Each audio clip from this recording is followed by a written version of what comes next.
마태복음 24장 1절부터 14절까지의 말씀을 저와 여러분이 한 절씩 교독하겠습니다. 예수께서 성전에서 나와서 가실 때에 제자들이 성전 건물들을 가리켜 보이려고 나아오니 대답하여 이르시되 너희가 이 모든 것을 보지 못하느냐? 내가 진실로 너희에게 이르노니 돌 하나도 돌 위에 남지 않고 다 무너뜨려지리라. 예수께서 감람산 위에 앉으셨을 때에 제자들이 조용히 와서 이르되 우리에게 이르소서 어느 때에 이런 일이 있겠사오며 또 주의 임하심과 세상 끝에는 무슨 징조가 있사오리이까.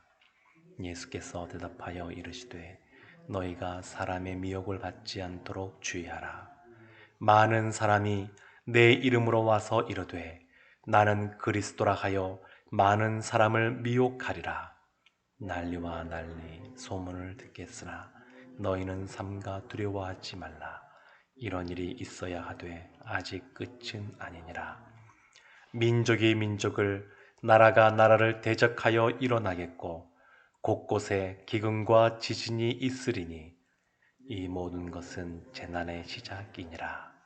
그때에 사람들이 너희를 환난에 넘겨주겠으며 너희를 죽이리니 너희가 내 이름 때문에 모든 민족에게 미움을 받으리라. 그때에 많은 사람이 실족하게 되어 서로 잡아주고 서로 미워하겠으며 거짓 선지자가 많이 일어나 많은 사람을 미혹하겠으며 불법이 성함으로 많은 사람의 사랑이 식어지리라. 그러나 끝까지 견디는 자는 구원을 얻으리라. 이 천국 복음이 모든 민족에게 증언되기 위하여 온 세상에 전파되리니 그제야 끝이 오리라. 아멘. 예수님이 이제 십자가를 지시기 얼마 남지 않은 그러한 시기입니다. 우리도 보면 다음 주가 고난 주간이니까 네, 예수님께서 이제 마지막 십자가를 지시기 전에 제자들과 3절 말씀에 이런 대화를 나누십니다. 예수께서 감람산 위에 앉으셨을 때에 제자들이 조용히 와서 이르되 우리에게 이르소서 어느 때에 이런 일이 있겠사오며 또 주의 임하심과 세상 끝에는 무슨 징조가 있사오리까. 예수님이 감람산에 앉아 계실 때에 제자들이 조용히 묻습니다. 왜 조용히 묻냐면 그 뒤에 나오는 어느 때에 이런 일이 있겠습니까? 이렇게 말하는데 이 사건의 말씀 때문에 그렇습니다. 이 내용이 그 앞에 있는 1절과 2절에 나오는데 제자들이 예수님 앞에 예수님 이 아주 크고 아름다운 이 성전의 돌들이 보이십니까? 이러면서 마치 이 성전이 너무 크고 화려한 것에 대해서 이렇게 자랑하듯이 말을 했습니다. 예수님 당시에 그 성전은 헤롯 대왕이 그 성전을 수십 년 넘게 아주 오랜 시간에 걸쳐서 건축하게 되는데 오히려 솔로몬 때 지었던 성전보다 그 외곽에 더 많은 것들을 지어서 아주 크고 화려하게 그 성전을 지었습니다. 그때 예수님께서 하신 말씀이 뭐냐면 이 돌 하나도 돌 위에 남지 않고 이런 것들은 다 무너질 것이다. 제자들은 이 성전이 있다고 하는 것, 그리고 이 성전이 그 당시에 굉장히 크고 아름답고 화려하다고 하는 것, 그것 때문에 자부심이 가득했었습니다. 이 당시에 하는 그냥 흔히 이야기하는 말 중에 어떤 말이 있었냐면 아름다운 건축물을 보았느냐? 헤롯의 성전을 보기 전에는 아름다운 건축물을 보았다고 말하지 말라.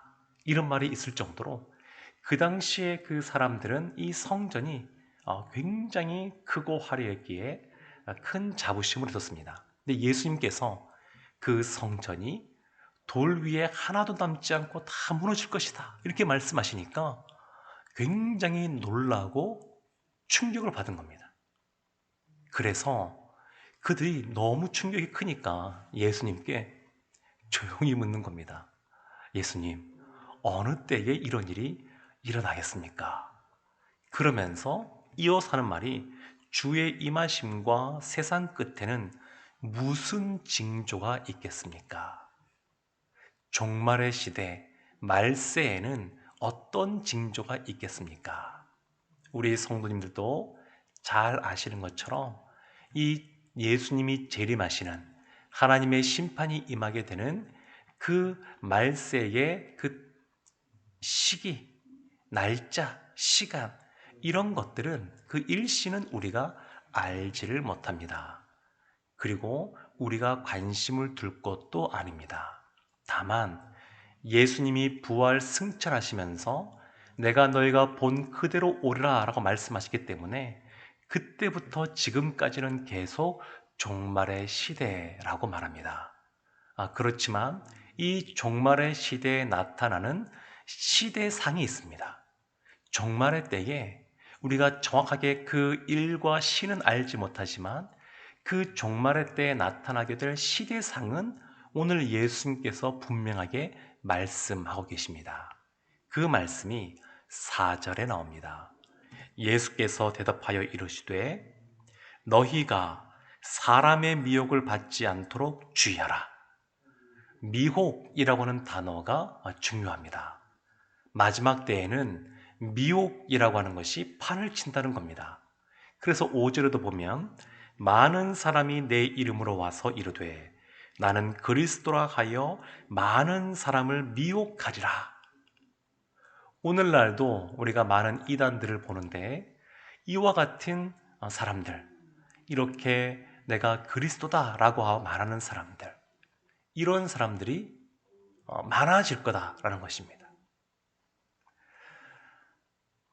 우리나라 외국에서 들어온 이단 말고 우리나라 자생적으로 생긴 이단들 중에서도 아주 이 손에 꼽을 만한 그런 이단들이 있습니다.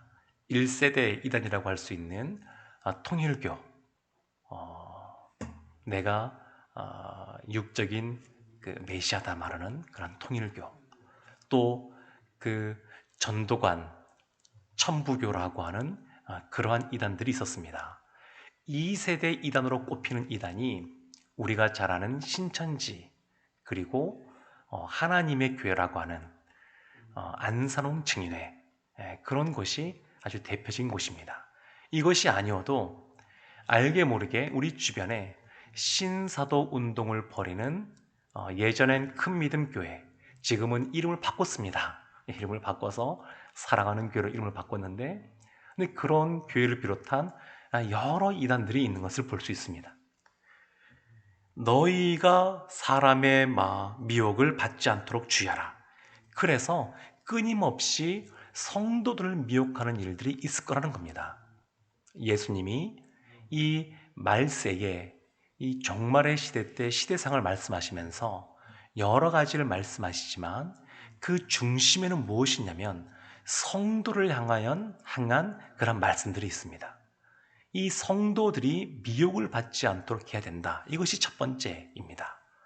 또 하나 보게 되면 7절에 이런 말씀이 있습니다. 민족이 민족을, 나라가 나라를 대적하여 일어나겠고 곳곳에 기근과 지진이 있으리니. 이와 같은 그 다툼과 또 자연의 그런 재해와 이러한 모습들이 있다는 것입니다. 이런 것들이 남천하다 보니까 어떤 일들이 벌어지냐면 9절에 이런 말씀이 있습니다. 이 재난의 시작이 되는 그때에 사람들이 너희를 환난에 넘겨주겠으며 너희를 죽이리니 너희가 내 이름 때문에 모든 민족에게 미움을 받으리라. 그러니까 이와 같이 민족과 민족이 일어나고 또 재난이 나타나고 이럴 때에 신자들이 세상으로부터 미움을 당할 것이다. 이렇게 말을 합니다. 그러면서 12절에 또 중요한 것이 나옵니다. 불법이 성함으로 많은 사람의 사랑이 식어지리라. 그래서 이 종말의 시대 때 첫 번째는 미혹이라고 하는 단어를 꼭 기억해야 되고, 두 번째 크게 보면 이와 같이 어려움들이 임하고 있고, 그러면서 불법이 성하면서 신자들의 사랑이 식어지리라, 이렇게 말합니다. 요한계시록 2장에 보게 되면 예수님께서 에베소 교회를 향하여 너희가 첫사랑, 그것이 식었다, 그 첫사랑을 회복해야 된다, 이렇게 말씀을 하시는데, 신자로서 살아가면서 마음의 사랑이 식어져 가는 겁니다. 이유는 있습니다. 여러 가지 재난들이 발생하고 불법이 횡행하고 많은 또 미혹들이 있고, 그러다 보니까 어느 순간 성도들의 마음이 그런 것에 시선을 빼앗기고, 그러면서 차츰차츰 마음이 냉랭해지는 겁니다.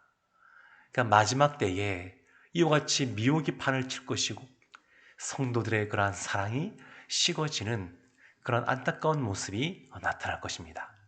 근데 이것으로 끝이 아닙니다. 그럼 이 시대를 살아가는 성도는 어떠한 모습으로, 어떠한 태도와 자세로 살아가야 되느냐? 그 중요한 말씀이 13절과 14절에 있는데, 13절에 이렇게 말씀합니다.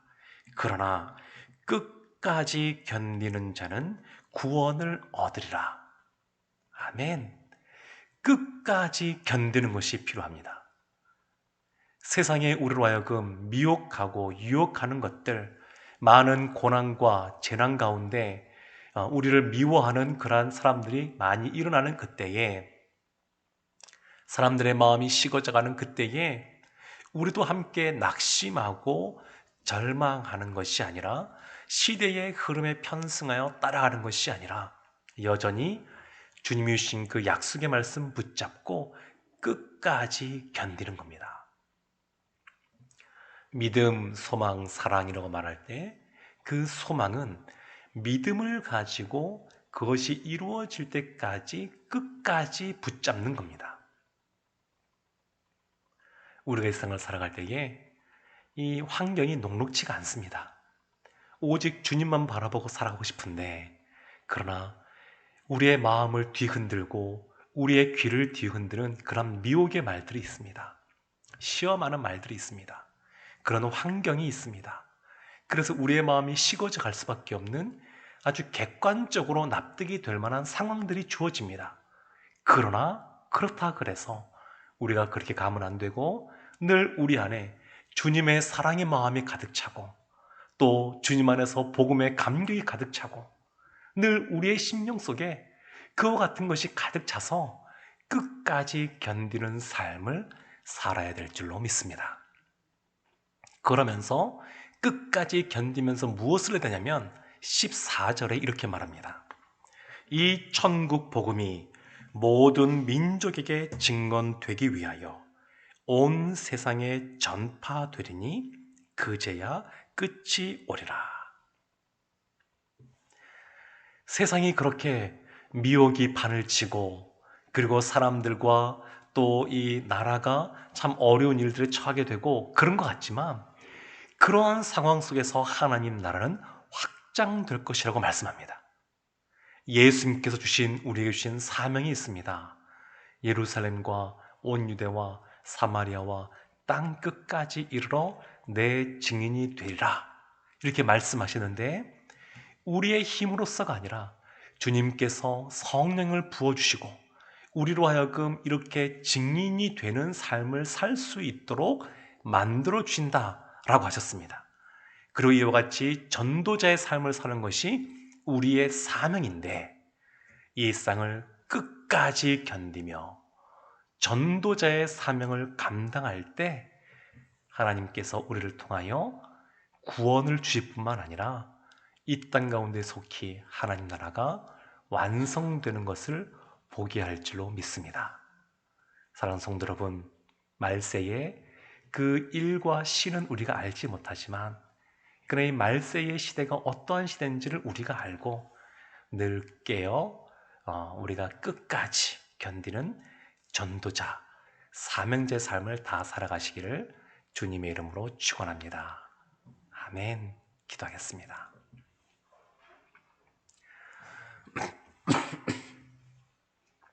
하나님, 오늘 말씀을 통하여 우리가 살고 있는 이 시대가 종말의 시대, 말세의 시대임을 다시 한 번 더 깨닫게 됩니다. 하나님, 이때에 우리를 미혹하고 유혹하고 넘어뜨리고 또 우리의 마음을 식게 하는 많은 것들이 있지만 늘 우리의 시선이 주님을 향하고 늘 우리가 주님 주신 말씀을 끝까지 견디며 지키는 주님 주신 사명대로 복음을 증거하는 전도자가 다 되게 하여 주옵소서. 오늘도 주님 주신 사명 충성되이 감당할 수 있도록 성령 하나님 우리 가운데 임재하여 주셔서 우리에게 능력을 주시고 우리를 도와주시옵소서. 아무리 세상이 어두워져 간단다 할지라도 하나님 나라의 밝은 빛이 더욱더 확장되어 가는 줄로 믿사오니 늘 믿음의 영안을 열어 우리가 그것을 바라보고 믿음의 발걸음들을 담대히 할 수 있도록 은혜 내려 주옵소서. 예수님의 이름으로 기도합니다. 아멘.